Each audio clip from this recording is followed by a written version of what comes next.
the chaotic end of a bitter war.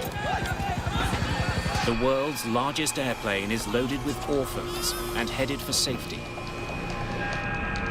Advancing throttles now. Time. Go. We needed to get out of missile range. But only minutes into their escape, There was this loud explosion, one quick bang. What was that? the plane is out of control I kept going faster and faster and faster. and headed for the ground. Prepare for emergency landing! Mom, get down!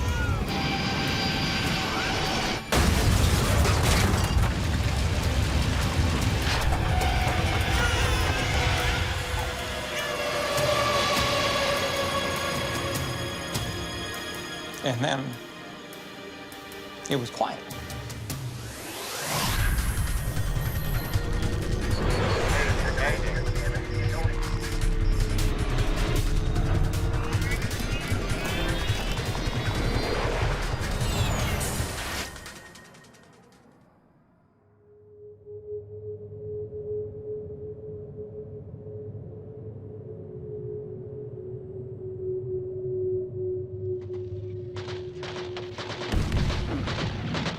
South Vietnam, April 1975.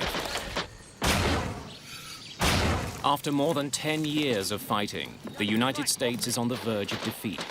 The end of the war is fast approaching.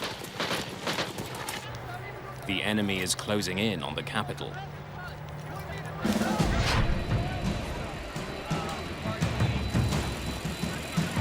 On April the 4th, at a military base in the South Vietnamese capital of Saigon, a strange cargo is being loaded onto an enormous C5A Galaxy. This is one of the largest planes in the world.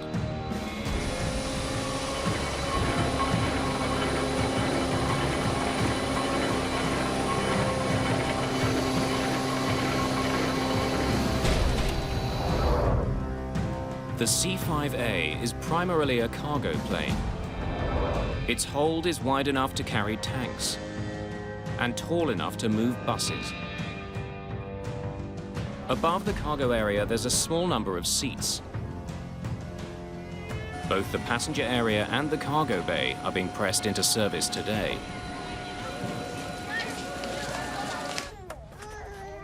Dozens of Vietnamese orphans are being loaded onto the plane to be flown to safety. There are thousands of orphans to be flown out before the North Vietnamese take Saigon. Barb Adams works for the American Embassy. She and her daughter Linda are also fleeing.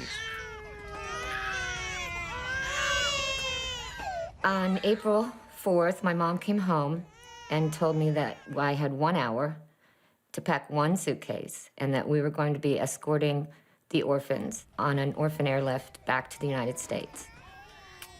When my mother and I went upstairs to the troop compartment, there's traditional airline seats, and all of the seats were filled with babies.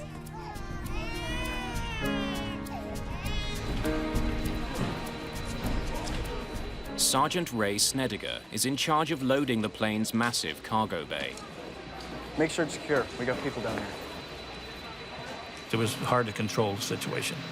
So many people were there, so much news media, so many people from the orphanages, so many military people, that it was actually pure chaos. Just the day before, American President Gerald Ford announced the start of this desperate mission of mercy, a remarkable effort called Operation Baby Lift. I have directed that C5A aircraft and other aircraft especially equipped to care for these orphans during the flight be sent to Saigon. I expect these flights to begin within the next 36 to 48 hours. Arnold Isaacs was covering the end of the war for the Baltimore Sun. We had transport aircraft flying into Saigon every day, unloading military supplies and going back empty. And so it was decided that they could carry out the orphans on those returning flights.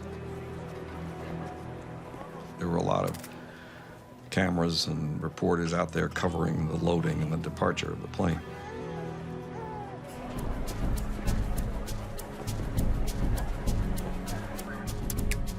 Captain Bud Traynor is in charge of Operation Babylift's first flight. I got a call from the command post back in the States, and they said to me, how many people could you take out of Saigon if you were asked? Because of the last-minute nature of the flight, they're running behind schedule. The plane is already 5 hours late, and Captain Traynor wants to be in the air. He orders the cargo bay doors to be closed. Tell me what. Doors closed. Loadmaster closed cargo bay doors.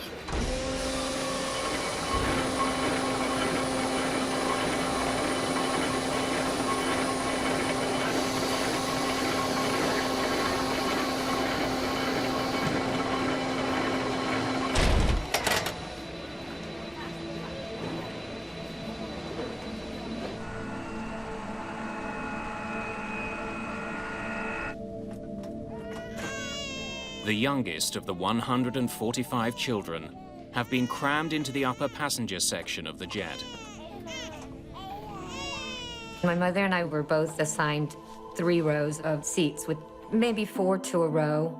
So it would be 12 to 15 babies that we would be taking care of on the flight, feeding them, changing them, whatever they needed to have done.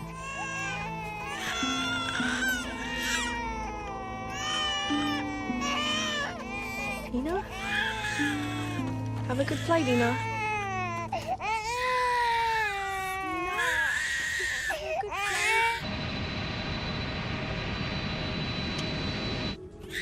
There are 102 older children in the cargo area below. A number of adults from the American Embassy are also down here, keeping an eye on the orphans. Getting out of Vietnam starts by leaving the safety of the US base. Advancing throttles now. 15. 20. Time. Go.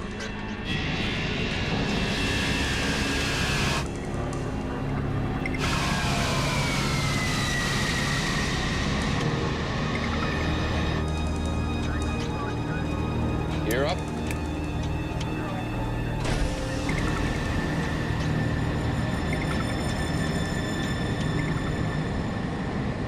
I remembered that we had to take off at a pretty steep angle. And we didn't have seats, so we were to kneel on the floor between the seats during takeoff. The cargo plane is heading for Clark Air Force Base in the Philippines. It's a 2.5-hour flight. From there, the orphans will be sent to adoption agencies in North America and Australia. We needed to take off from Saigon and make a very rapid ascent to get out of missile range. Cargo planes are easy targets. They're slow-moving and large. The possibility of an attack is very real.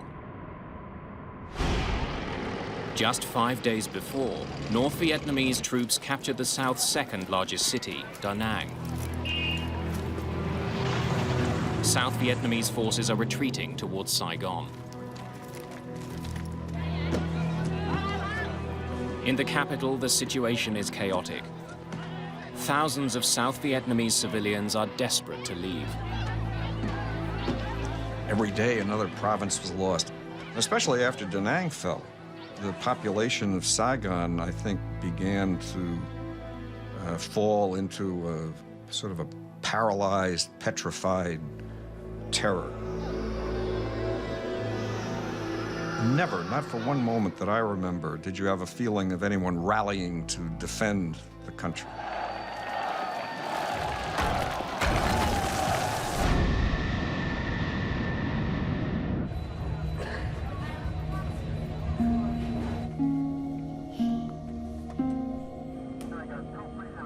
How's the air in the troop Compartment. It's all right. The baby's still squalling, or? They quieted down with all the noise. Most are asleep.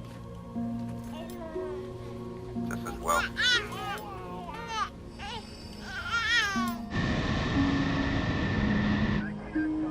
Then, shortly after takeoff, as the plane climbs through 23,000 feet,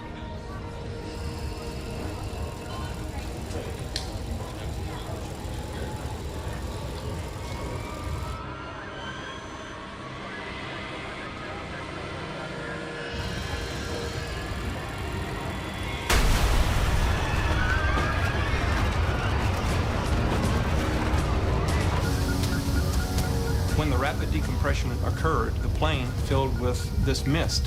And so until it dissipates, you cannot see. And there was this loud explosion, one quick bang. What was that? And she said, I'm not sure. And you could feel the plane heading downward. Debris started flying around.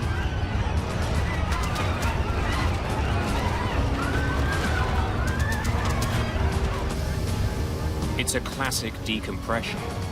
Somewhere there's a massive hole in the plane's fuselage. The air inside the jet is rushing out. At 23,000 feet, there's barely enough oxygen to breathe. So I looked over at the co-pilot, and he was putting on his oxygen mask, and I thought, I'd better do that too. The oxygen masks have dropped automatically. But on such an overcrowded flight, there aren't enough to go round. The ones that are available weren't designed to reach babies.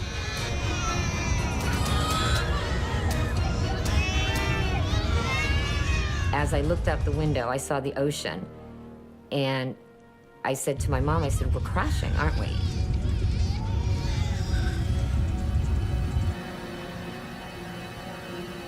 At the back of the passenger compartment, Lieutenant Marsha Wirtz checks in with the crew. From there, she can usually see down to the cargo bay below her. Pilot, this is Wirtz. I'm at the Top grade of the troop compartment. I can see the China Sea out the rear of the plane. What? the cargo Door is gone.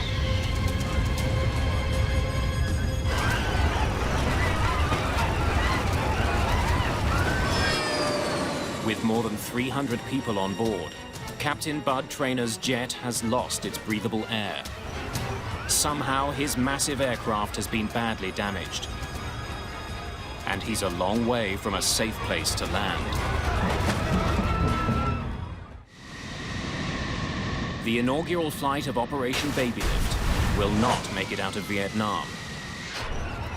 The next few minutes will determine if anyone even survives. Oxygen levels are dangerously low. Unlike the passenger compartment above, there are only a few portable masks for passengers in the cargo bay.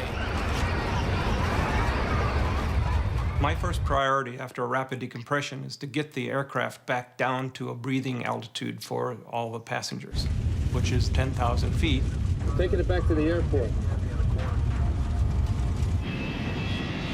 And so I turned 180 degrees, and now I'm heading back for Saigon. But before he gets back to Saigon, Sergeant Snedeker. Trainer needs to know how bad the situation is.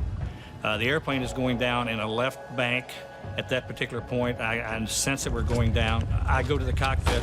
Sir! See what's going on. And Captain Trainer tells me to go to the cargo compartment to see what's happening down there. When I was in my descent, I went to my maximum speed, which is what you're supposed to do, to get to 10,000 feet. I got to my maximum speed, and I pulled back on the yoke, and nothing happened. I kept going faster and faster and faster. Trainer's plane is diving to the ground, and he can't get it to pull up. At the back of the plane, Ray Snedeker descends into the center of the storm.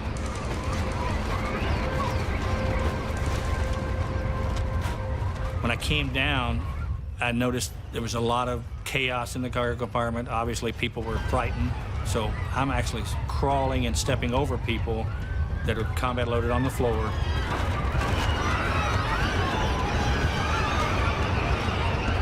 And I saw this huge gaping hole in the back of the airplane. All daylight back there. And then Snedeker spots what could be an even more serious problem. Hydraulic fluid is pumping out. Control cables are dangling in the breeze, flopping back and forth, and it just reminded me of looking at some spaghetti. That was the first thought in my mind. The flight engineer also notices that the plane is losing its hydraulic fluid fast. Pilot, we've lost number 1 hydraulic system.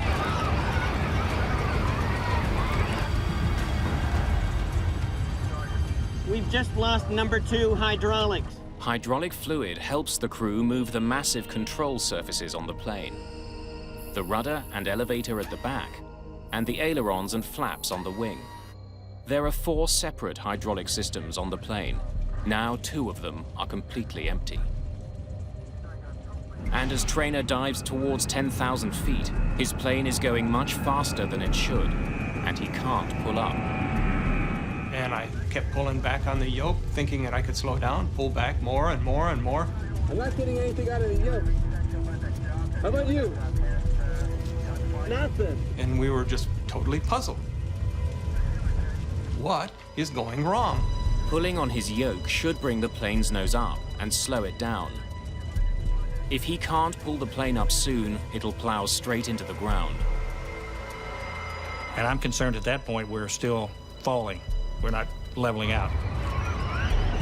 In the belly of the plane, Ray Snediger reports what he sees to the cockpit. Pilot! Cargo bay! Go ahead. And I told him that the part of the ramp was missing, pressure door was gone, and hydraulic lines and control cables had been cut. The problem is now much worse than we thought. Declare an emergency. Saigon, this is Mac 80218, and we're declaring emergency. We require Immediate return to base.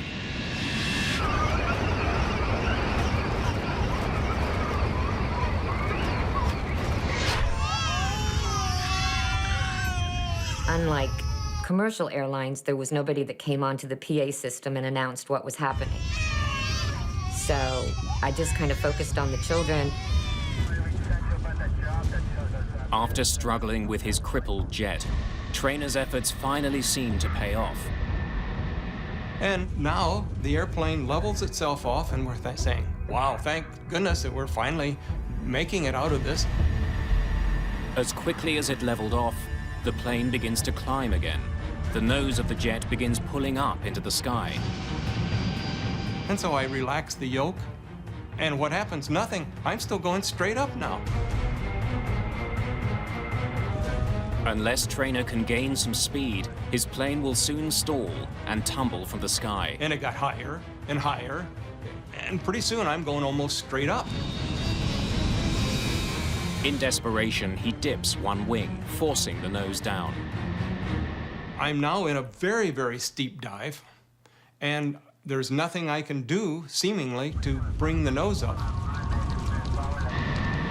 And so, counterintuitive, I added power, and when I did that, the airplane pulled itself out of the dive, and I started to go back up again, but this time I stopped it at 10,000 feet and rolled out, and I realized that I had learned how to control the airplane. Trainer can't control his plane's pitch as he usually does, by pushing and pulling on his control column. Instead, by gently increasing and decreasing power to his engines, he seems to be able to keep his plane level. At that point, I realized that my only pitch control was the throttle. The plane has descended to 10,000 feet. There's now enough oxygen to breathe. 100, it's safe to remove our mask. Gear down, before landing checklist. I headed directly for Saigon and began a descent and began positioning myself for a final, much like you would in a glider.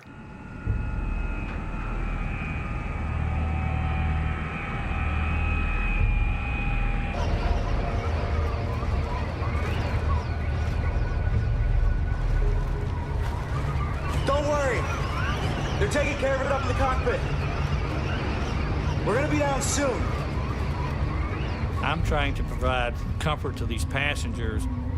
At the same time, I know we're in serious trouble because the airplane is still going down. Captain Trainer has coaxed his injured jet down to just over 4,000 feet. 11 kilometers from the airport, he turns his jet to line up with the runway when his plane surprises him again. In the final turn to the runway, when I banked the airplane, the nose dropped and I couldn't continue my turn. I had to level the wings so that I had enough lift that the nose didn't keep descending. Captain Trainer had to stop turning before he could line up with the runway. He's now losing altitude fast, and his prospects are becoming increasingly grim. While we were working in the cargo compartment, the loadmaster came to me and said, we need to get upstairs because we're going to crash land. When I get to the top of the ladder, I've changed my mind and think I need to be in the cargo compartment when this airplane does get on the runway so I can help evacuate down there. As I try to leave, the flight engineer grabs me by my left elbow, throws me into a seat, and about the time I hit the seat, I can hear the ground screaming. It's a loud scream. It's coming closer. Prepare for an imminent crash landing. Get down on the floor! Prepare for emergency landing! Mom, get down! When we started to go down, my mother and I were focusing on what should we be doing to brace for impact. We had a big open field in front of us. When I got within about 200 feet of the ground, I said, "We're going in." The plane is hurtling towards the ground at almost 500 kilometers per hour. I reach down, grab my seatbelt, and when the seatbelt snaps,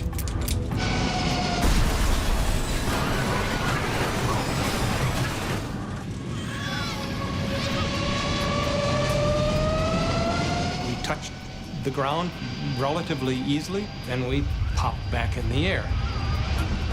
The jump seat said to me, "Bud, we're gonna make it." But I could see looming ahead of me was this huge, huge river. So I added power.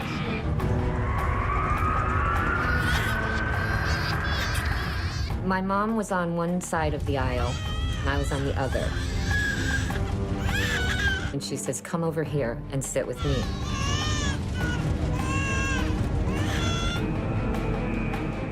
And even with full power at that point, I was still continuing to sink.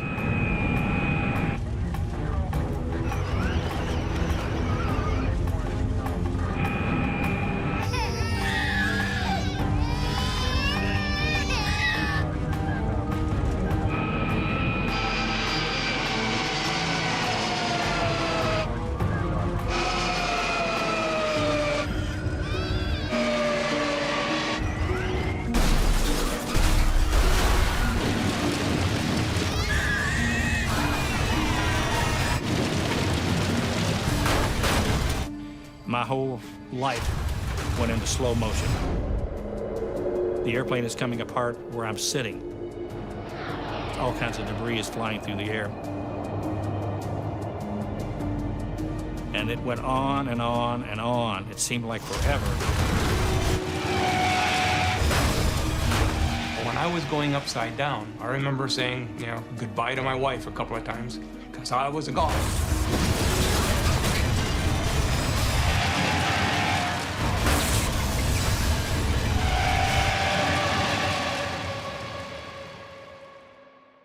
And then it was quiet.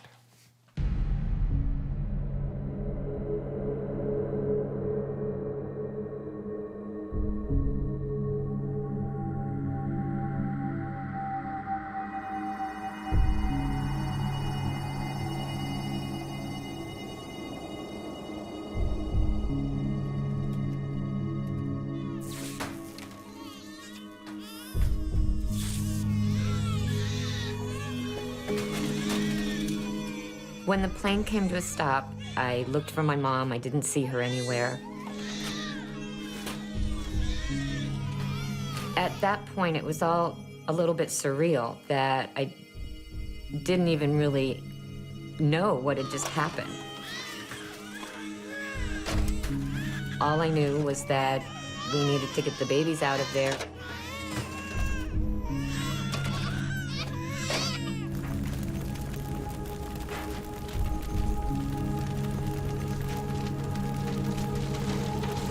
Trainer and the rest of the cockpit crew have survived. When I stepped out of the window, what was clear after you looked around, the airplane broke up into its component parts. The tail dropped off, the flight deck broke away, the troop compartment and the wings, they separated from the cargo compartment. The cargo compartment itself disintegrated, essentially.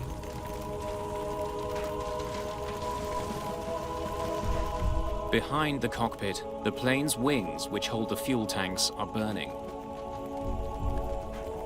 The passenger section of the plane is largely intact and separated from the scorching heat of the burning wings.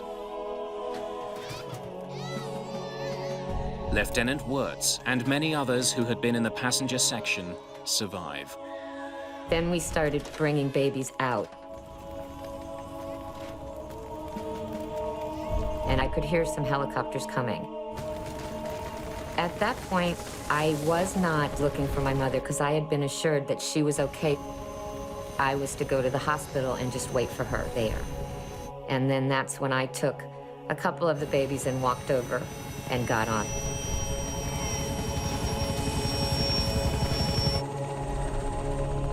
A day that began with the promise of hope has ended in disaster.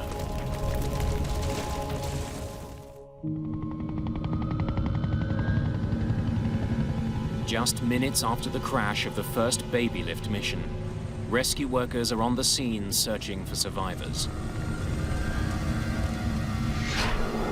Almost everyone in the cargo area was killed instantly when the plane slammed down the second time.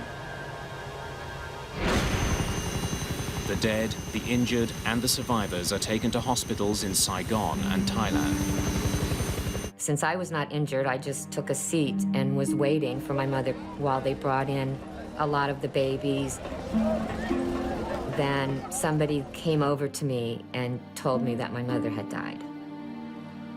I remember holding on for dear life, so she said, "Come over here and sit with me."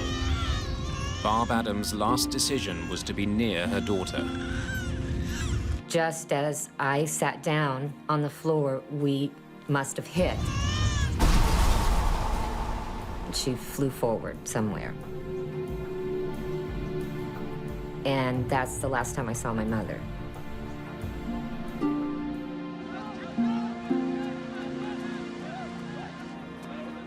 "175 people survived the crash of the Air Force jet.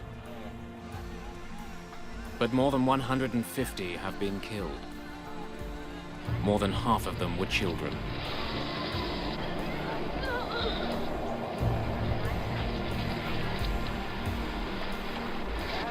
And it was really such a blow in what had already been a very tragic and sad story of the collapse of South Vietnam. And then who would have thought that in the middle of all that tragedy, that the American Air Force would crash a plane full of Vietnamese babies and small children.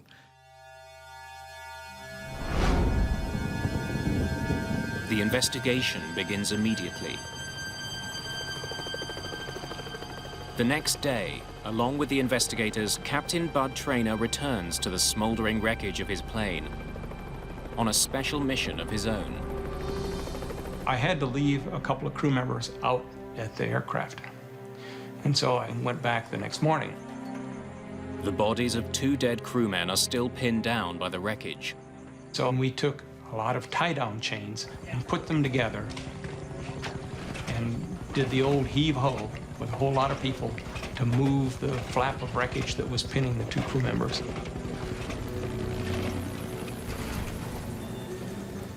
And we got them out of there. It's always important to finish the job, and we did.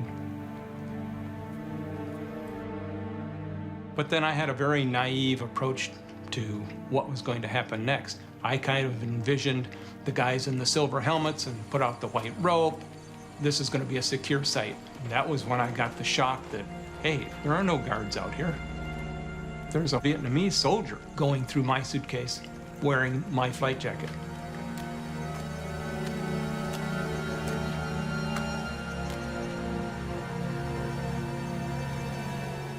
And he had an AR-15, and I didn't. That's my jacket. I'm Bud Traynor. And we established that my coat had the same name on it. That's mine. As my flight suit. And so the coat he was wearing was mine. So he begrudgingly gave me my coat and then proceeded to go through the rest of my suitcase.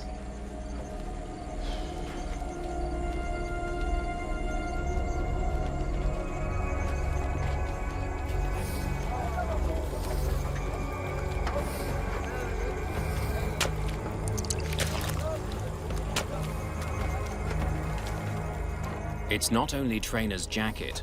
Looters are picking the plane clean.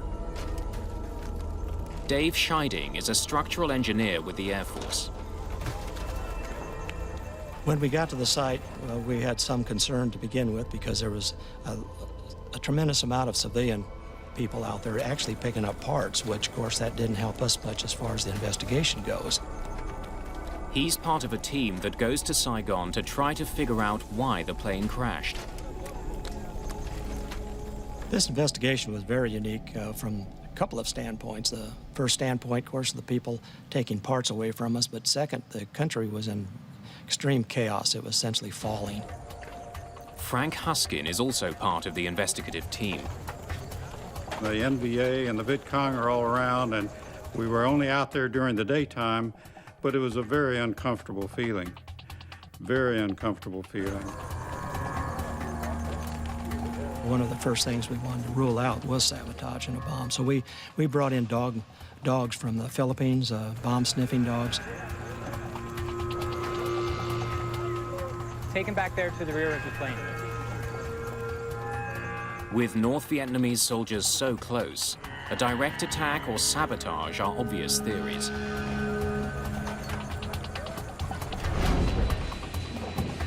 Initially, they had all thought that it had been a bomb placed in the luggage compartment, or it had been a missile that shot the plane down. During the rush to board the aircraft, personal luggage was loaded but not thoroughly checked. This added to the speculation that a bomb may have been smuggled on board. The dogs find no trace of a bomb, and investigators find no evidence of explosive residue on the plane.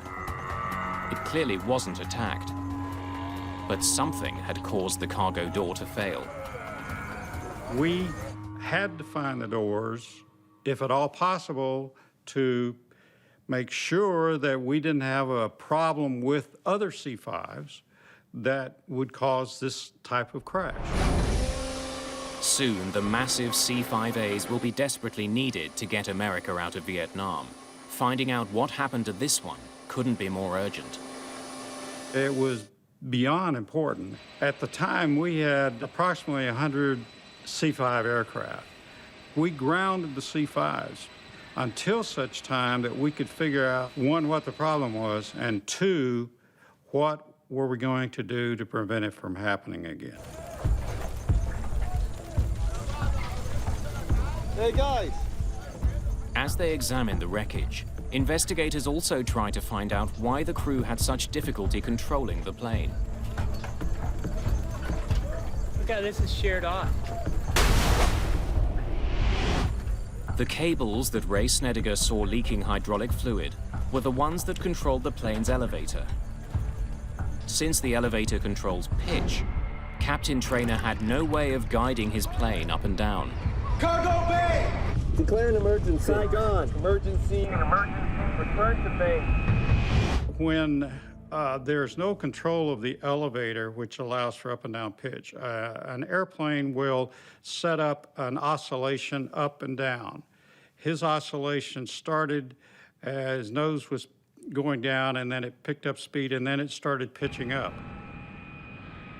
A falling plane's aerodynamic properties will force it to follow a predictable pattern. As lift increases, the nose naturally tilts upwards. Without the elevators to counteract the motion, it will continue until the plane moves so slowly that it stalls, falling back to the ground. It explains the strange motion of the giant C5A. By adjusting the thrust to his engines, Trainer was able to keep the jet from rising and falling. Investigators believe the cables were sheared off when the cargo door exploded from the plane.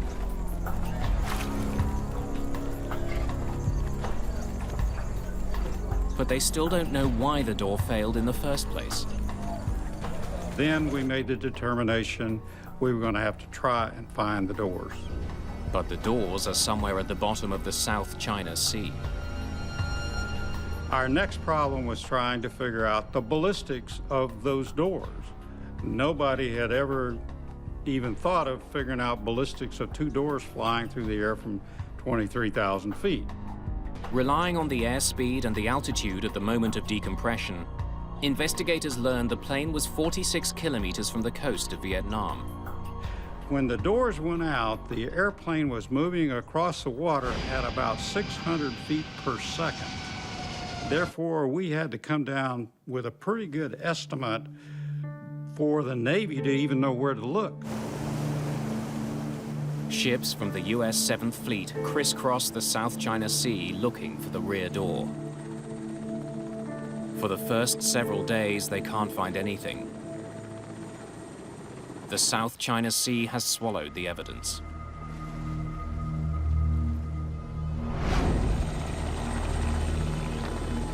At the crash site, investigators are becoming increasingly frustrated. A great deal of wreckage has been stolen by scavengers. An important clue could be among the pieces taken away.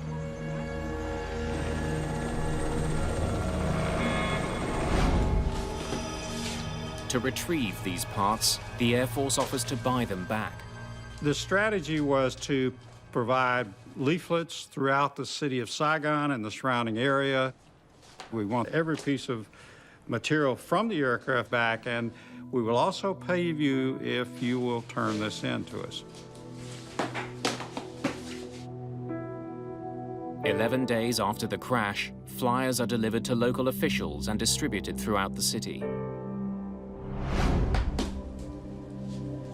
Investigators do eventually recover the camera that was used by a film crew on board the plane. They hope it can show them exactly what happened.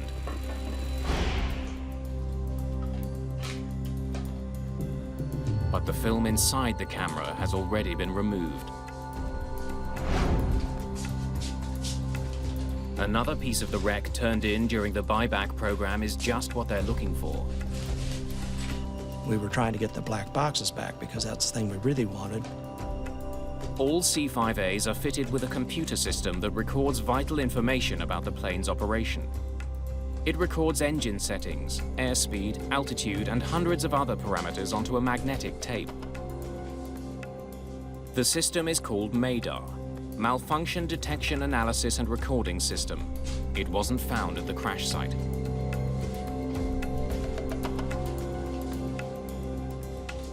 The Mayday is eventually returned for a reward, but it proves to be a disappointment. It didn't identify the reason for the doors and the ramps failing, but it did provide us a sequence of events in a lot of areas, including altitude, airspeed, the performance of the aircraft itself during that time frame.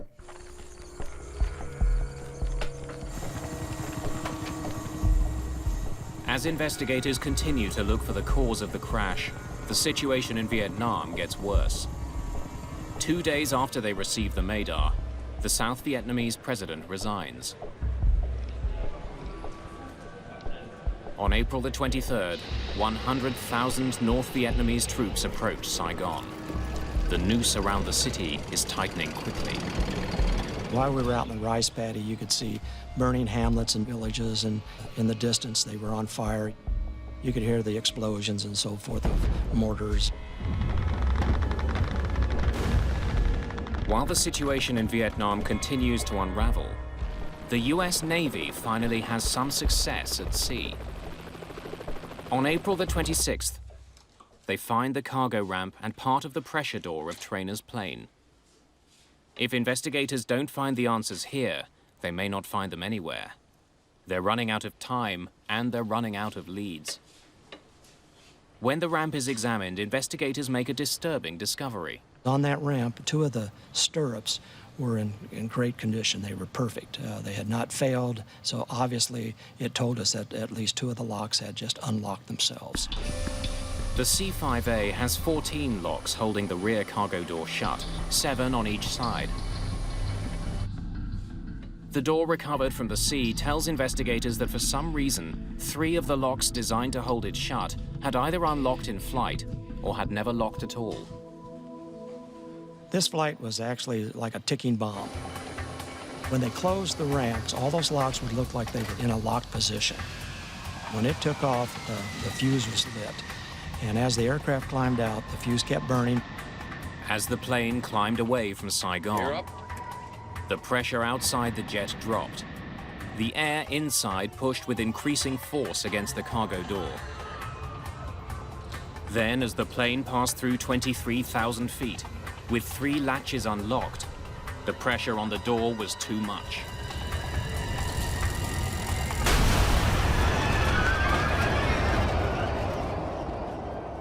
With the 3 locks that failed all in a row, it was just too much load for the other 4 locks to actually pick up, and what's resulted in the catastrophic failure of the ramp itself. But investigators still don't know why the locks failed. Before they can find the answer, the situation in Vietnam deteriorates completely. Saigon is under siege. On April the 27th, the investigators take all of the evidence they can and leave. It's simply too dangerous to stay. When we left Saigon, we were the last 2 C-141s to leave Tonson Air Base. They were essentially losing their country at that time, and after that it was only helicopters that got out. Investigators hope they have all the clues they need to solve the mystery of the crash. They know they won't be coming back to Vietnam to look for any more.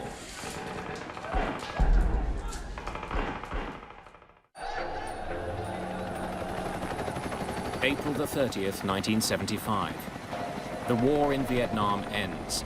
From the rooftop of the American embassy, the last remaining Americans in Vietnam are flown to safety.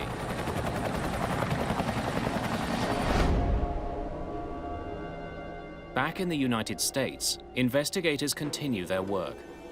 Since the C5 is in service around the world, they need to know why 3 locks on the cargo door failed. When we got back to Texas, it was to help us verify the failure sequence. Investigators discover something potentially alarming about the cargo plane's rear door. Parts from the C5A were actually removed from the plane, cannibalized to service another cargo plane. The locks on the rear door of the C5A are connected to each other by a series of tie rods. The rods can be lengthened or shortened to ensure the locks are completely closed. It's these tie rods which were removed from the baby lift plane. At the time, the enormous cargo planes were in constant demand. The Air Force was very short of parts, and so they came up with a standard practice for maintenance that they could cannibalize parts off of aircrafts that are not being flown. It's authorized, and it's a good operation if you respect it and treat it properly. The tie rods were replaced before the baby lift plane left for Saigon, but for some reason they hadn't held. To try to figure out what happened, investigators rebuild one of the locks that was supposed to keep the rear door closed. We essentially built a working model of that ramp, and we had to do that because we didn't get all the parts back because of the people picking them up, parts out in the ocean and everything that we never got back. Investigators aren't convinced that the problem is in the basic design of the lock. They suspect that before the plane left California, the engineers who replaced the rods didn't follow the proper procedures. When we're talking about the locks, the distances that we're talking about are very, very small. We could be talking about a 16th, 32nd of an inch difference between being locked and unlocked. The re-rigging was done before the plane left the United States. Show me how you re-rig it. After the locks were re-rigged, they should have checked to make sure they were working. That wasn't done. Without the check, no one would have noticed that the re-rigging was done improperly. I would say that this accident actually started back at Travis Air Force Base in California. When the 2 tie rods that had been cannibalized earlier were replaced, they were not installed properly. Loadmaster, close cargo bay doors. When the door was opened and shut in Saigon, there was a warning that not everything was perfect. We had some difficulty getting it to lock, so we had to open and close it 3-4 times.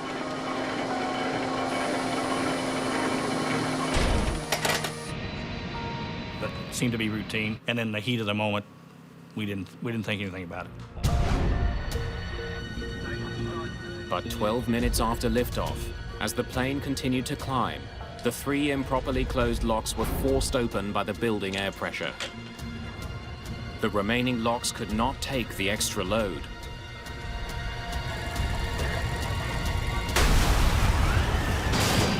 The cargo door burst open and was torn off the fuselage. You just can't take shortcuts. And if it's pulled a couple of rods out, run out and put them back in, that's not going to hack it. The investigators have found their answers, and in their final report make specific recommendations that will make the C5A safer. As a result, the Air Force designs a pin that slips through each lock. If the door isn't properly shut, the pins can't slide into place. We essentially Murphy-proofed it by putting steel pins in there so that when the lock is in the over-center position, if you can insert these safety pins, then you know that the system is properly rigged.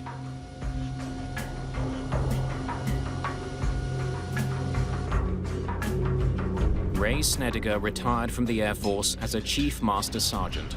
This mission was probably the most discouraging in some ways based on part of the outcome.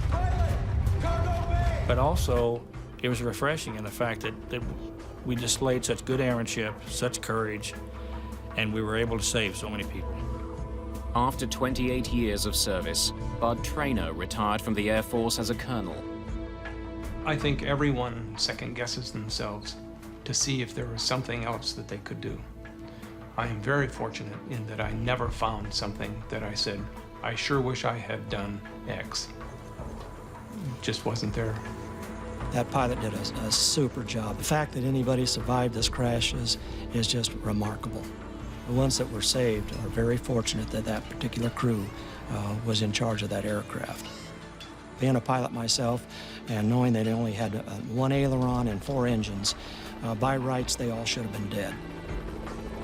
Investigation Board does not normally recommend decorations. That's not part of their job. But in this case, we recommended to the Air Force that they be considered for a high decoration. Surviving crew members, including Captain Bud Traynor and Sergeant Ray Snedeker, were awarded medals by the Air Force for heroism and extraordinary achievement.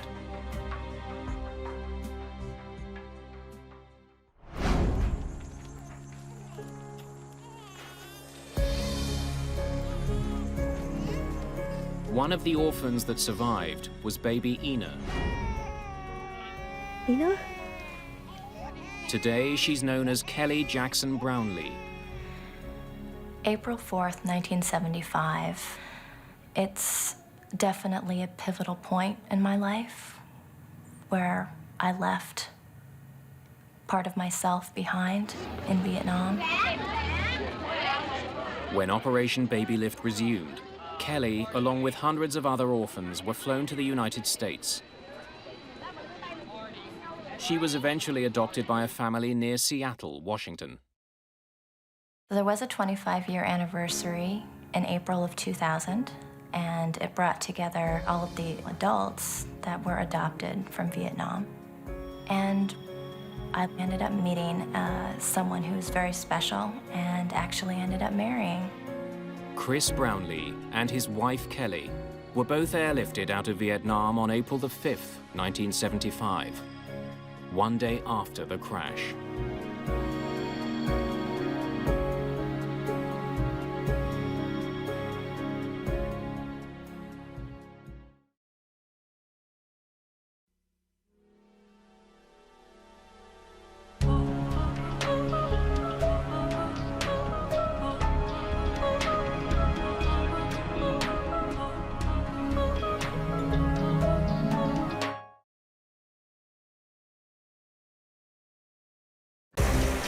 Lost engine number 2. High above the Mediterranean, 2 pilots struggle with a stalled engine. Engine relights.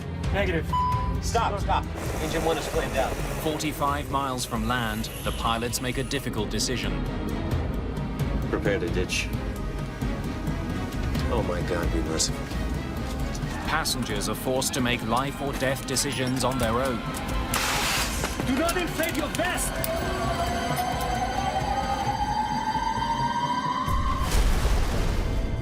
The accident will tear families apart.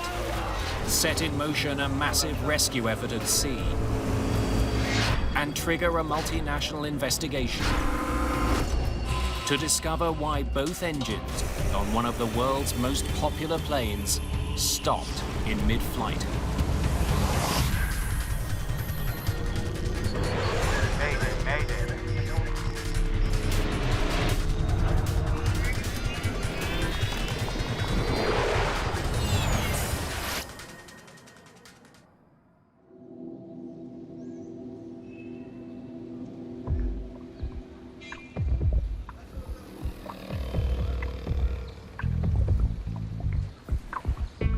August the 6th, 2005, Bari, Italy. An ancient port town on the Adriatic Sea, where the past meets the present. Just north of this historic city, Bari International Airport serves 10 major airlines and more than 1.5 million passengers each year. One of those carriers is Tunisia's Tuninter Airlines. Captain Shafiq Garbi is a pilot with Tuninter. Today, he's in command of Flight 1153. The 45-year-old Tunisian is a military-trained pilot with a flawless flight record. Garbi's co-pilot is 28-year-old Ali Kabair. How much fuel are you adding? 400 kilograms. 2,700 total? Yes. Captain Garbi and his co-pilot flew from Tunis to Bari this morning to collect 34 Italian passengers. Now they're going to fly them to Djerba, a Tunisian resort island.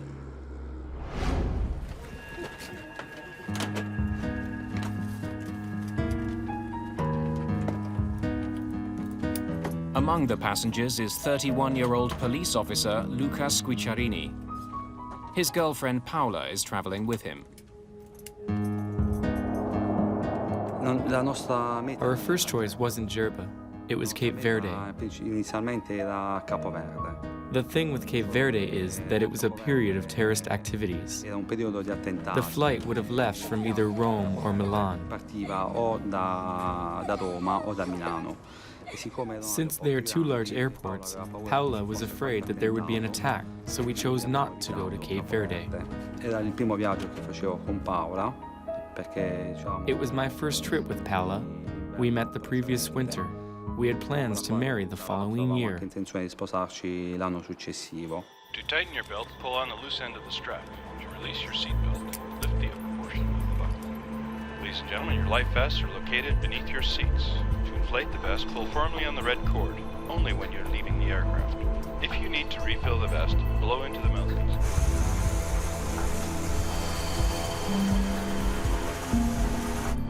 TS LBB, flight 1153, permission for takeoff granted. Roger that, clear for takeoff. Final prep for departure. The crew is flying a French-made ATR-72. The small turboprop is perfect for short flights. It doesn't need a lot of maintenance or guzzle a lot of fuel. Just after 2:30 in the afternoon, the plane takes off. 49 minutes after takeoff, Flight 1153 is 400 miles away from its destination, Djerba.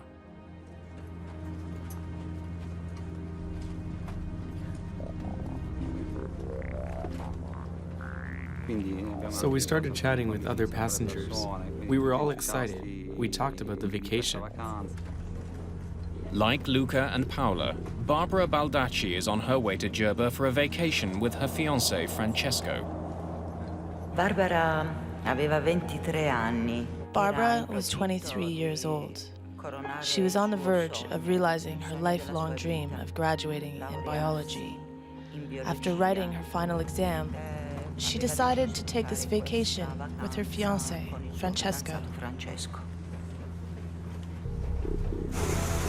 Then 75 miles from the nearest land, and 23,000 feet above the sea,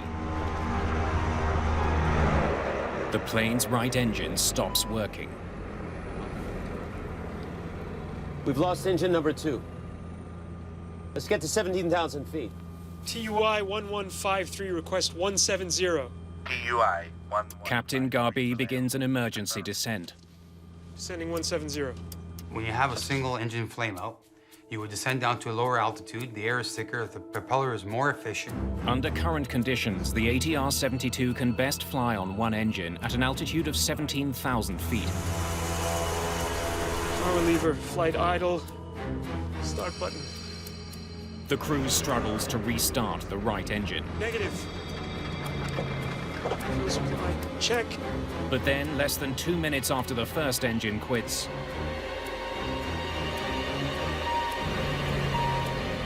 Stop!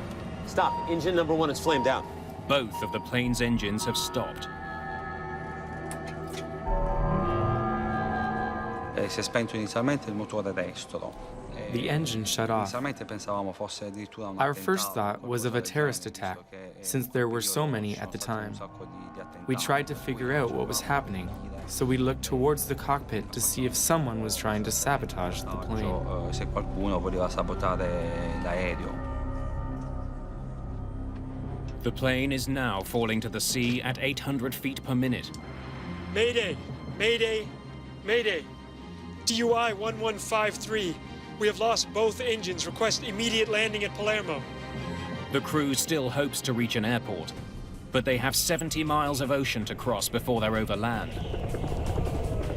Crews are trained for almost anything. There's a checklist for them to follow to solve most problems, including what to do when both engines die. Both engines flame out checklist. Fuel supply, check. The pilots don't know why their engines have stopped. The only clue they're getting is a low fuel feed warning. A low pressure warning light tells the pilot that there's low fuel pressure going to the engine.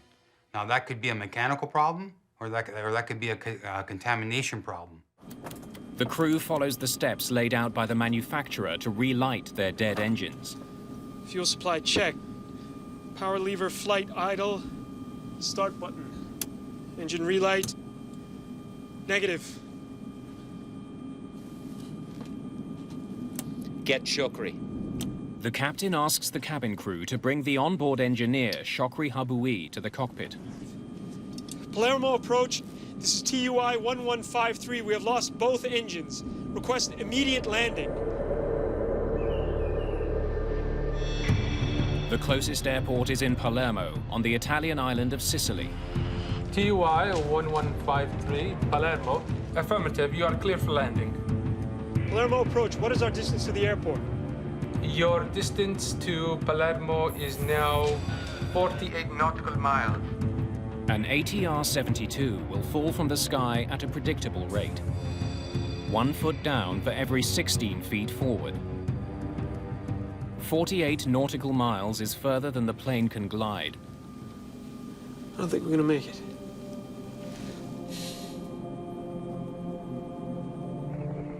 If they can't restart their engines soon, they'll be forced to ditch in the sea.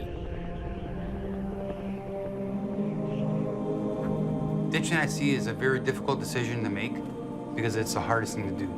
You have swells, waves, wind. Is anybody going to see you? How long can the plane float for?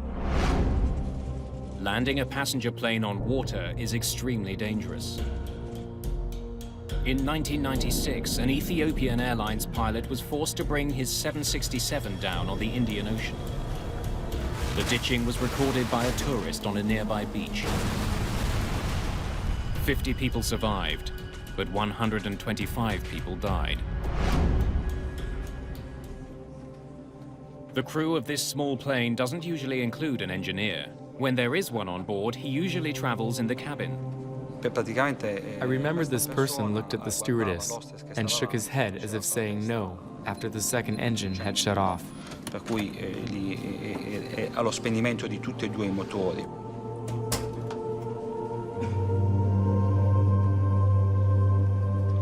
Per cui lì ho capito che stava cercando di fare qualcosa per That gesture showed there was nothing left to do. per far funzionare quest'aereo, però mi sa.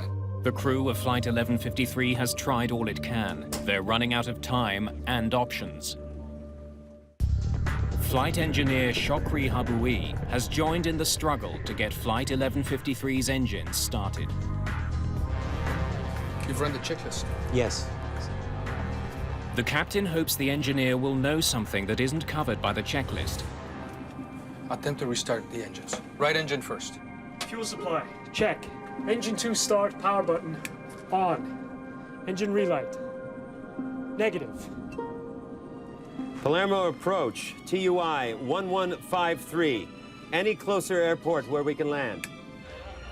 Negative, 1153. Palermo Airport is the closest airport to your position. We're not going to make it. Prepare to ditch. Oh my God, be merciful. A me non hanno detto nulla. Io mi sono accorto che qualcosa non andava. No one said anything.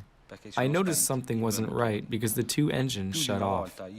More than once, I tried to get the stewardess's attention, asking what I should do. If I had to put on the life jacket, if I had to stand, if I should take off my shoes. I got no answer. She was in shock and started to cry. Era sotto shock e ha pianto. The senior flight attendant does give the passengers direction. The captain has decided to land the plane at sea. I'll let you imagine the panic on board. People were screaming and crying. Please stay calm and follow your crew's instructions. There were people in the front seats that had a baby girl. She had been playing and was so excited. To now see the panic in her mother's face made me feel so sad. TUI 1153. What is your fuel load?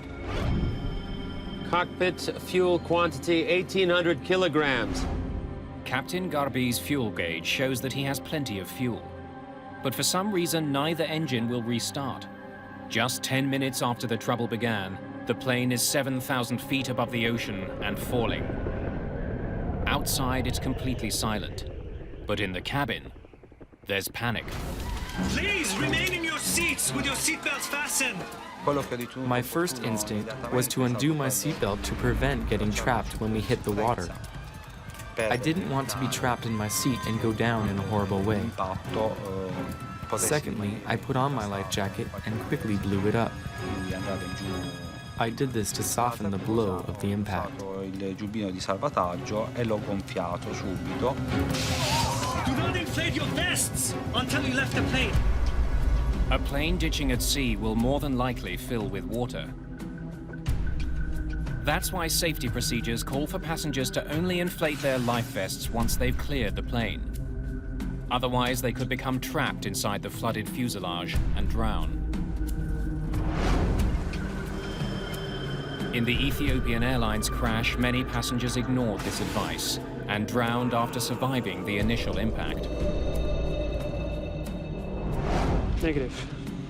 The dead engines aren't the only problem confronting the crew. Engine 2 start, power. Many of their instruments get their power from the engines. Without the engines, some vital gauges are dead. On a two-engine flameout, you go on your standby instruments, which is you have an attitude indicator, you have an altimeter. Fuel supply, check. The crew continues to try to restart their engines, but it's become clear that they've run out of time. They're not doing anything. Confirm distance, please. Your distance is now 20 miles. Boats. I see boats. Choosing to ditch near a ship or a vessel is not written in any checklist. It's just good airmanship because rescue can start immediately and it increases your chances of survival. Palermo approach. It's TUI 1153. We can't make it to the airport. We see two boats on the left side. We're going there. If you can, please call. Captain Garbi turns his plane towards the boats. Can you send helicopters or something similar? Fast, fast, fast. Emergency. All marine units, aircraft in distress, 20 nautical miles off Palermo. Even before the plane hits the water, rescuers are on their way. I had very little information. We didn't know the nature of the crash or anything about the plane. Autopress. Dump. Although it's a rare maneuver, There is also a checklist for ditching a plane in the water. Before ditching, the crew ensures all landing gear is retracted to help the plane land more smoothly. Landing gear lever up. When pilots ditch, they want their airplane as streamlined as possible so that it glides across the water when it hits. Pilots must not only monitor the systems on the plane, they also have to assess conditions at sea. They don't want to hit a wave head-on. If you hit perpendicular to the waves or swells with the aircraft, it's like hitting concrete. The plane will break up. Passengers can see what's coming. I was hanging on tight to the seat in front of me, and through the window, I could see the impact was imminent. The crew is 700 feet above the sea. You're with me, Ellie, huh? Careful. Shokri, ready? Ready. Here we go. There is no other God but Allah. Muhammad is his messenger. In the name of God, merciful, merciful.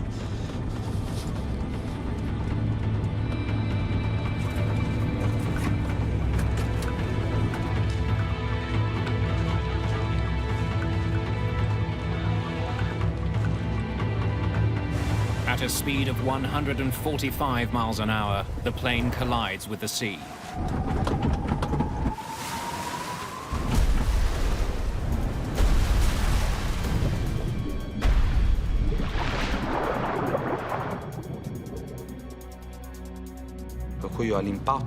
I lost consciousness.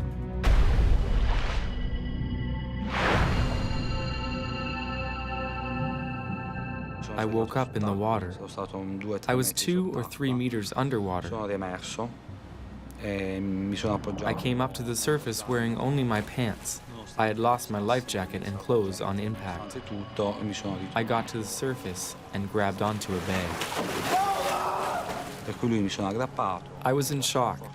I was surrounded by everything. My thoughts were constantly with Paola. I thought I was going to die because I was spitting blood. I felt my lungs filling with blood.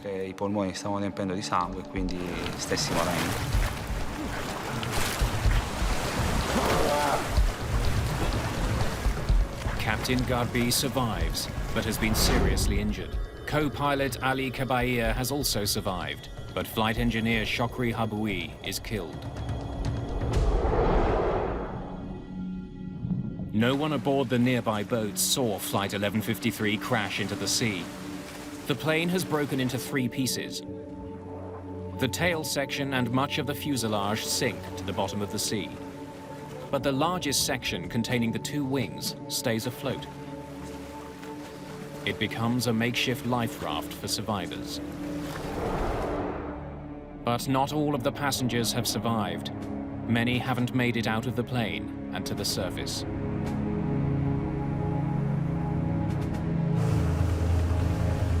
A fleet of rescue personnel are en route, including Admiral Vincenzo Pace of the Italian Coast Guard. Rescuers must travel 26 miles through heavy seas to get to the crash site. The sky was very visible, but the water was agitated. This caused some problems to the recovery mission. Helicopter pilot Stefano Borigana is one of the first to arrive at the scene. The approach control asked us if we were aware of ditched aircraft out of the coast of Palermo, and if we were able to help them to locate the airplane. When we approached the airplane, we could see the wings floating.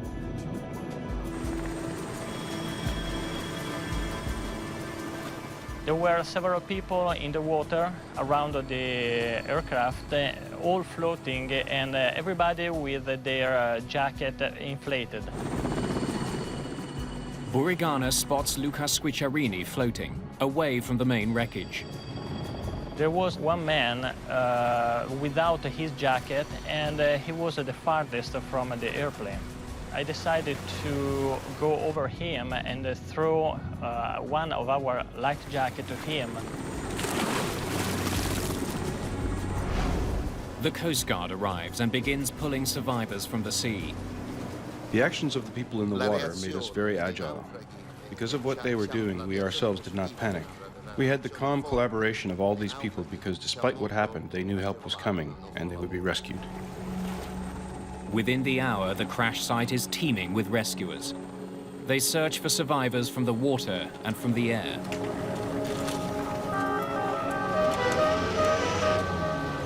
"23 people are pulled from the Mediterranean Sea.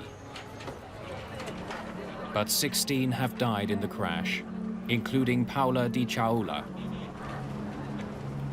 My relatives told me a couple days later, while I was still at the hospital. I had no reaction. Paola was gone. I reacted when I got home. When I got home and went to the cemetery, I realized what was happening. That's where I got really down. Barbara Baldacci and her fiancé Francesco are also killed. Sembrava impossibile che potesse essere successa una tragedia. It seemed impossible that this terrible tragedy would happen, because Barbara and Francesco were great swimmers. Erano nuotatori, avevano il brevetto di nuotatori. They used to go underwater without any problems. How is it possible that many on that plane saved themselves and they didn't? I was stunned and incredulous. Io rimasi incredula ed impietrita. It's quite likely that none of those who died ever had a chance to swim to safety. Their serious injuries would have prevented them from escaping after the plane hit the water. In this accident, most of the survivors were seated in the rear of the plane. Most of those who died up front. Those sections, along with some valuable clues, are now at the bottom of the sea. The one section that didn't sink is towed to the port in Palermo and taken to a nearby hangar.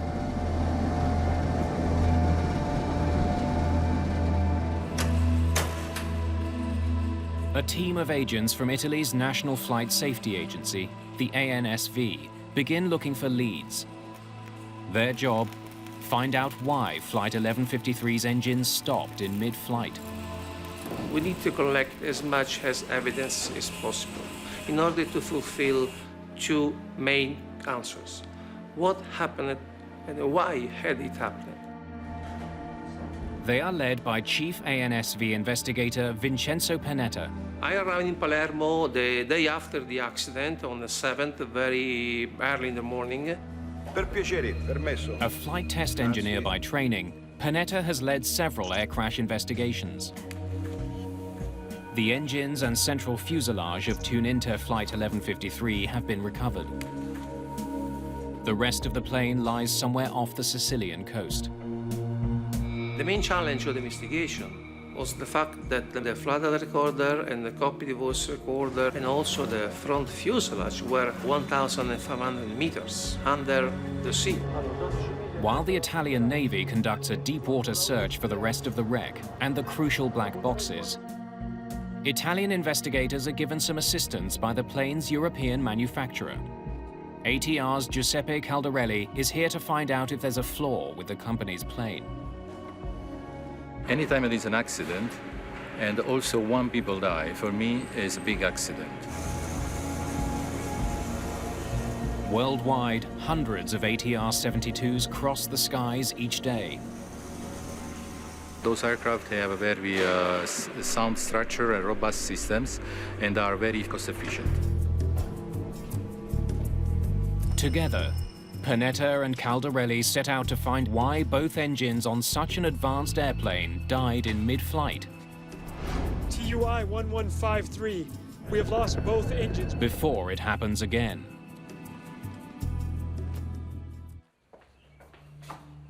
Captain Garvey, how are you? I'm getting better, thank you.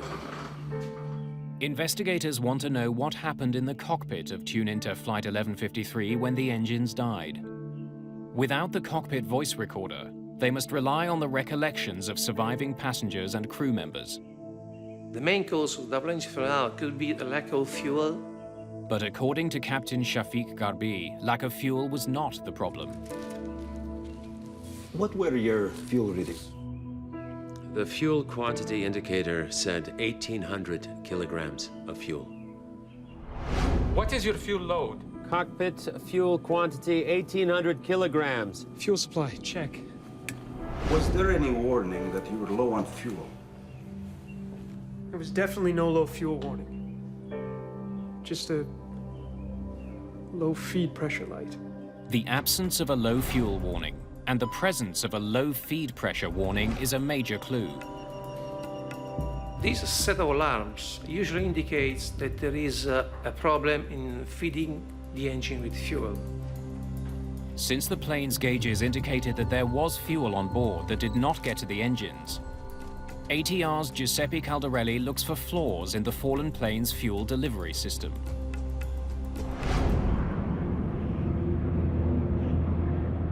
Four years earlier, an Airbus operated by Air Transat developed a leak in the fuel line that feeds the plane's right engine. Over time, the plane leaked all of its fuel and both engines failed. The pilots were forced to glide their plane to an emergency landing. That incident has a lot of similarities to the Tuninter crash. Giuseppe Caldarelli's team looks for breaks or blockages in the fuel lines and evidence that the fuel pumps malfunctioned and stopped fuel flow to the engines. While Caldarelli waits for technicians to complete tests on pumps and lines, Panetta decides to start a new line of inquiry. He explores the possibility that the fuel that was on board was somehow contaminated. Fuel contamination can derive from 4 or 5 different sources. Kerosene-based jet fuel is very delicate. If stored or transferred improperly, it can be polluted with water, sand or fungus, even sticky residue from the hoses of refueling tankers. Any of these could prevent the fuel from properly igniting and could have caused the engines to shut down. How much fuel are you adding? 400 kilograms. The plane last took on fuel in Bari. Samples from the tanker that supplied it are taken for testing. Panetta needs to prove that one of these contaminants got into Flight 1153's fuel, prevented combustion, and caused both engines to fail. Sediments can be transferred from the tanker truck to the aircraft. So the fuel filter can be clogged, and so the engine can have some problem. Technicians remove the truck's fuel filters to look for evidence of contamination. Hoses and couplings are swabbed for sticky residue or colonies of microorganisms and submitted for testing at an Italian Air Force laboratory. The fuel is filtered for minute particles suspended in the fluid.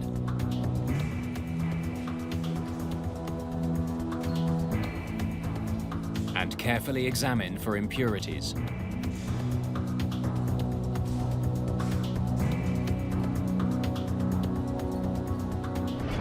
The truck's filters are also inspected for residue or sediment from the tanks. Meanwhile, in Palermo, Caldarelli and his technicians have completed tests on Flight 1153's fuel lines and pumps. The tests are thorough, the results conclusive. The fuel feed line were okay, were no leak. If the fuel delivery system was working, and the two pilots remember having ample fuel, the fuel quantity indicator said 1,800 kilograms of fuel. Then why had the engines failed? When test results from the Bari fuel tanker come in, they too are conclusive. The fuel filters, hose couplings, and tanker fuel at Bari Airport are clean. So fuel contamination as a source of double engine flame out was then excluded. At this point, the investigators still don't know what caused the downing of Tuninter Flight 1153. But something has been eating at Panetta. If the plane was filled with fuel, And since the fuel is stored in the plane's wings, why did the wing section float? Floating on the wing indicates that the weight of the wing was not so high. We have been told by ATR that if the amount of fuel that was supposed to be into the wing, around 2,000 kilograms, were on the fuel tanks, the wings maybe would have not been able to float. Panetta suspects the plane didn't have as much fuel as the pilots thought, but he doesn't know how that could be. 2 weeks into the investigation, Panetta gets an important lead in the case. After 2 weeks of the event, we received some technical documentation from the aircraft operator. According to the logs, Captain Garbi flew the same aircraft the day before the accident.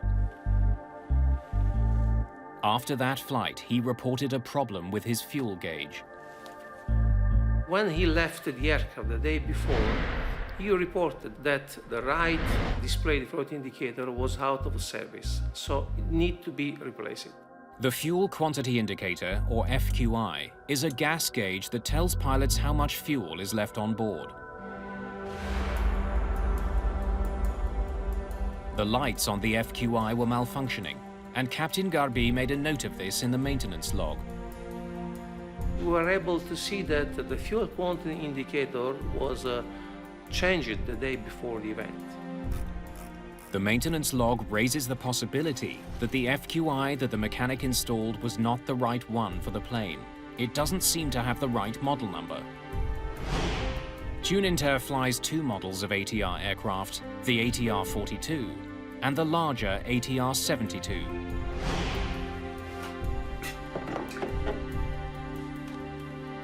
The fuel quantity indicators for each plane look identical, except for a different model number at the top of each unit. The ATR-72 should have a model number 2500.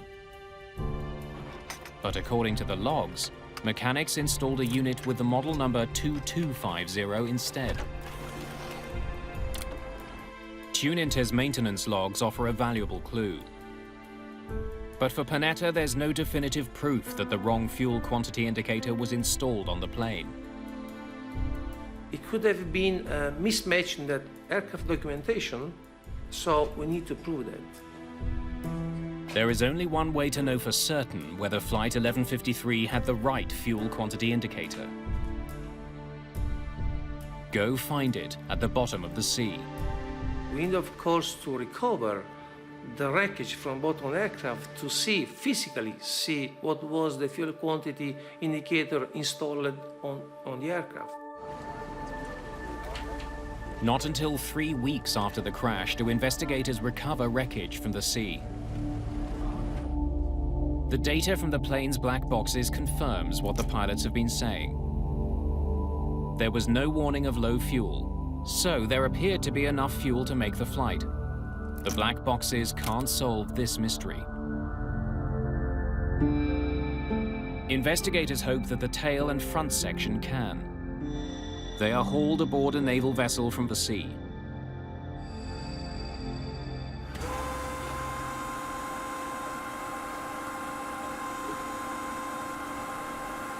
The moment the cockpit is hauled in, Panetta is there.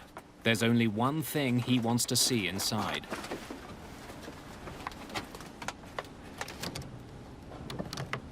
So when the wreckage was recovered from under the sea and put on the ship deck, I realized that, as a matter of fact, the fuel quantity indicator for an ATR-42 was installed. It was like we found the smoking gun. The wrong FQI was installed on Flight 1153. Panetta finally has the break he's been looking for. The ATR's fuel quantity indicator collects data from sensors in the fuel tanks and calculates how much fuel is in the tanks. But since the fuel tanks on the 42 and the 72 are a different size, fuel quantity indicators can't be swapped between them. Technicians conduct refueling tests with the wrong FQI installed on an ATR-72. And the results are chilling. The results show that if you install an FQI type, we say 42, on an ATR-72 aircraft, if I have no fuel into the aircraft in the fuel tanks, with zero fuel, the fuel quantity indicator show me 1,800 kilograms. Precisely the amount of fuel that the captain reported having when his engines flamed out. Cockpit fuel quantity 1,800 kilograms. Investigators conclude, at 23,000 feet above the Mediterranean, the wrong fuel indicator led the crew to believe that they had ample fuel, when their tanks were actually empty. Engine relight. Negative. They're not doing anything. The engines could not possibly have been restarted. With hundreds of ATR-42s and ATR-72s still flying, the implications are stark. Could there be other planes flying with the wrong gauge? The first safety recommendation was to mandate all operators that use ATR-42 and 72 aircraft in their fleet to check whether the right fuel quantity indicator was installed on the aircraft. Panetta and Caldarelli have uncovered the error that caused both of Flight 1153's engines to quit in mid-air.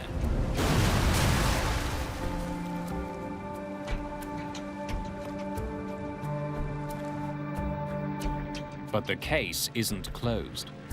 Standard flight procedures should have uncovered the error before takeoff and prevented the disaster.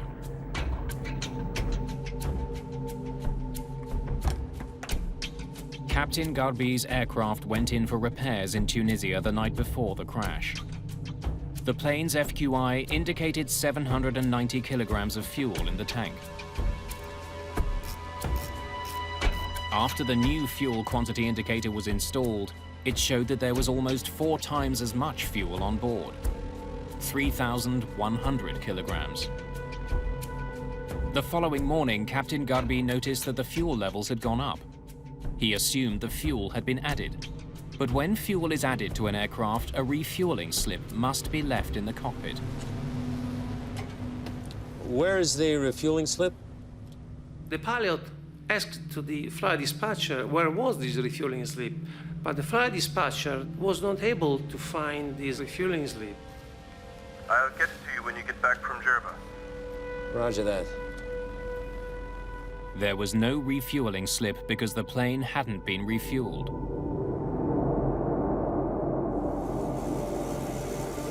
In spite of regulations, the captain left without that vital piece of paper.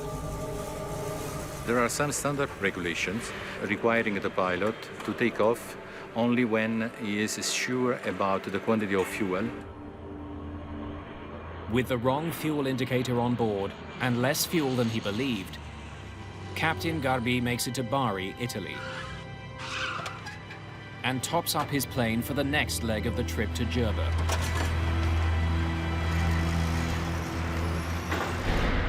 How much fuel are you adding? 400 kilograms. 2,700 total? Believing he has 2,700 kilograms of fuel on board, Captain Garbi begins his flight to Jerba. If the correct fuel quantity indicator had been installed, the captain would have known that he had only 540 kilograms. Not nearly enough to make the crossing. Mayday! Mayday! Mayday! TUI 1153 request immediate landing at Palermo. We've lost both engines.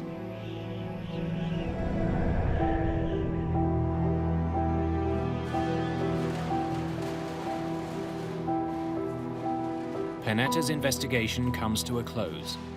He draws up his final report. His colleague, Giuseppe Caldarelli, voices a bold view. Even with no fuel and dead engines, Flight 1153 could have made it to land. The aircraft was in a position that allowed to reach Palermo. TUI 1153. Caldarelli wonders if the pilots did everything they could have to get the plane safely to Palermo. TUI 1153. Investigators get some unexpected answers by having seasoned pilots fly the exact same flight with the exact same problems. Okay, we are now in big trouble because the second engine has gone off, so... Vincenzo Panetta's investigation into the crash of Tuninter Flight 1153 has uncovered the events that led up to the accident. Now he and Giuseppe Caldarelli need to resolve one question. Did mistakes made by the pilots cost people their lives? We're not gonna make it. Prepare to ditch. Caldarelli and his team study the plane's specifications and draw a surprising conclusion. Flight 1153 could have been able to glide to Palermo. According to manufacturer data, an ATR is able to glide 3 miles for every 1,000 feet of descent. With the help of the tailwind that day, Flight 1153 could have been able to glide 70 miles to Palermo. The crew might have been able to make it. Landing gear lever up. So what had the pilots done wrong?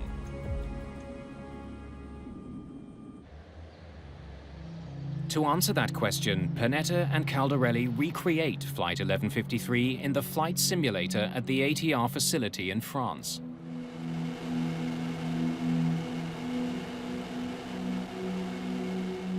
Test pilots try to glide an ATR-72 for 70 miles from the altitude at which Flight 1153 lost its second engine.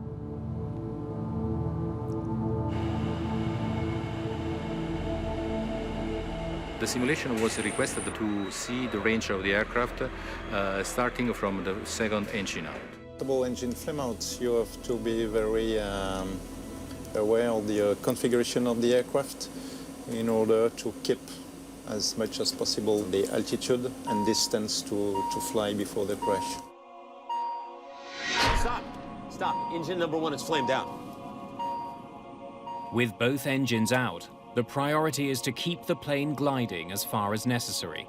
To do that, pilots can change the angle of their windmilling propellers. You have the maximum glide performance when you minimize the drag.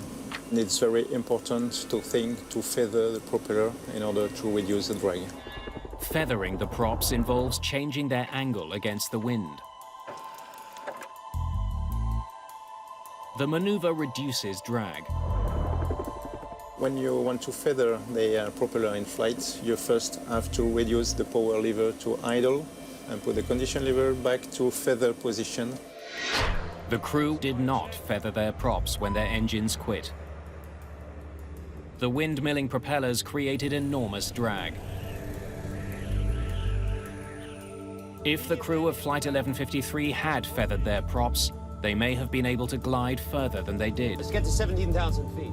By the time Captain Garby's second engine flamed out, he was just below 22,000 feet. To further reduce drag at that altitude, the plane should be slowed to 158 miles per hour, the ATR-72's ideal gliding speed. Surprisingly, to glide as far as possible, a pilot doesn't want to fly as fast as possible. The faster a plane flies, the more the airflow pushes against it, creating resistance. Every plane has an optimal speed to achieve the furthest glide. The crew continued flying up to 55 miles an hour faster than their optimal gliding speed. That added to the drag on the plane and reduced the distance they could glide. By feathering his props and reducing his speed, a simulator pilot in France was able to get the plane as far as Palermo. You with me, Ellie? Huh? Careful.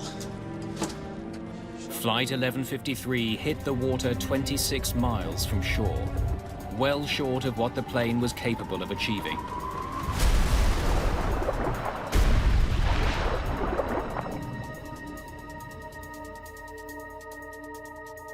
The simulation confirmed that the crew might have been able to make it to land. It was theoretically possible to reach the coast, but it was also very difficult to achieve that result. Simulator pilots had one big advantage over the crew of Flight 1153. They weren't in a life or death situation, and they knew they had to glide instead. Fuel supply, check. But Captain Garby didn't know he was out of fuel. He didn't think he'd need to glide to Palermo. Garby focused on restarting the engines instead. Feathering the props isn't part of that procedure.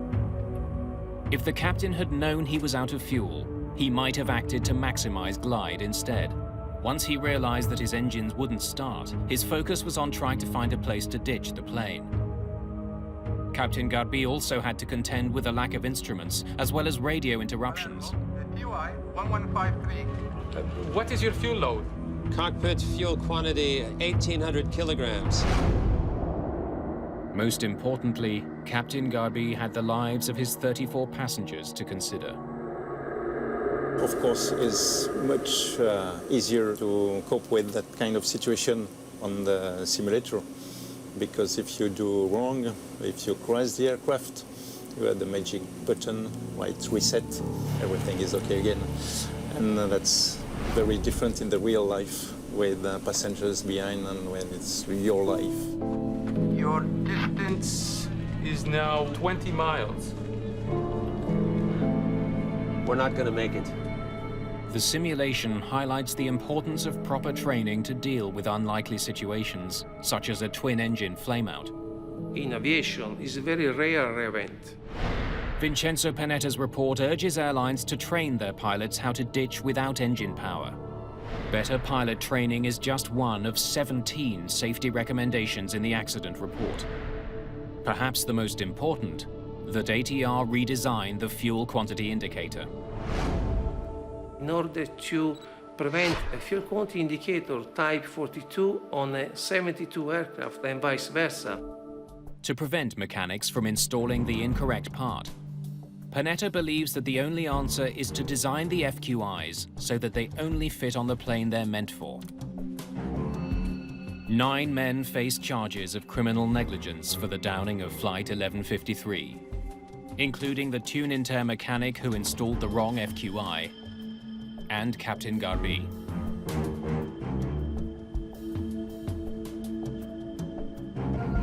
I'll get it to you when you get back from Jerba. Roger that. There is no single cause of the accident. This accident, like many other aircraft accidents, was determined by a series of actions, a series of events linked one to each other. È inaudita una cosa del genere. This is unheard of.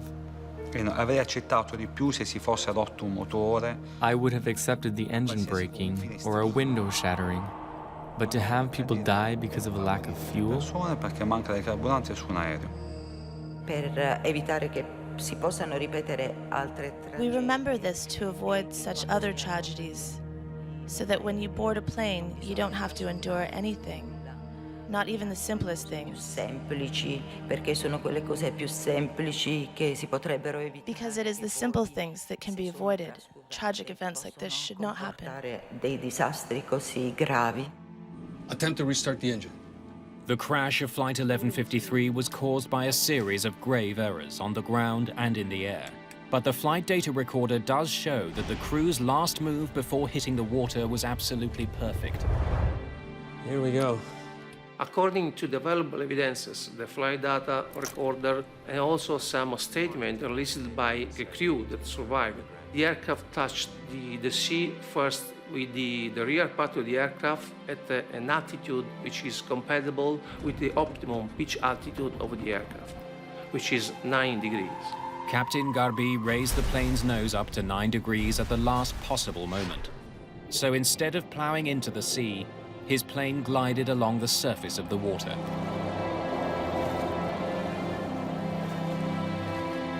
The maneuver likely saved lives by allowing more passengers to escape the ruined aircraft.